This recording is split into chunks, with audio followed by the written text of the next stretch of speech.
আজকে ঘাস কাটতে যেয়ে ঘাসটা কেমন খেতে লাগবে সেটা চেক করার জন্য ঘাস খাচ্ছিলাম। সো হ্যালো এভরিওয়ান, আমি রাকিবুল। তোমরা সবাই কেমন আছো? আশা করছি ভালো আছো। তো আজকে 10টার দিকে মা আমাকে দিয়ে দিয়েছিল আলু ভাজা ভাত। তো সেই ভাতটা খাওয়া কমপ্লিট করে চলে এলাম আমাদের এদিকে গোয়াল ঘরে ঘাস কাটতে যাবো। তার জন্য বস্তাটা আর কেস্তেটা নিয়ে আমি বেরিয়ে পড়লাম ঘাস আনতে। তো চলো আগে ঘাসটা কেটে আসা যাক। তারপর হাঁটতে হাঁটতে চলে এলাম আমি এদিকে মাঠের কাছে। তো চলো আগে ভালো ভালো কটা ঘাস খুঁজে নেওয়া যাক। তারপরে 7 সমুদ্র 13 নদী পার করে আমি চলে গিয়েছিলাম এমন একটা জায়গায়। তো সেইখানে ঘাসটা দেখতে তো বেশ ভালোই লাগলো। তো দেখতে ভালো লাগলে তো হবে না, খানিক টেস্টটাও ভালো হওয়া দরকার। তার জন্য আর কি আমি মুখে টেস্ট করে দেখলাম।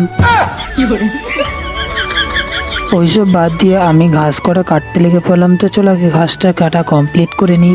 ঘাস কাটা কমপ্লিট করে ঘাসের বস্তার মধ্যে সব ঘাসগুলো ভরে নিলাম। পরে আর কি মাথার মধ্যে চাপিয়ে আমি হাঁটতে হাঁটতে চলে আসছিলাম ঘরের দিকে। ঘাস কাটা কমপ্লিট করে চলে এলাম ঘরে। আর ঘরে এসে ঘাসের বস্তার এক সাইডে রেখে দিলাম। তারপর আর কি চলে এলাম আমাদের বাথরুমের ভেতরে। সেইখানে 1 গামলা পানি ভরতে হবে। তারপরে আমার গাটা ধোয়া কমপ্লিট করতে হবে। তো চলো আগে গামলার মধ্যে পানিটা ভর্তি হয়ে যায়। তো আমি এখন চলে এলাম ঘরে, ফোনটা ঘরের মধ্যে রেখে দেবো আর গামছাটা নিয়ে চলে যাবো আমি গাটা ধোয়ার জন্য।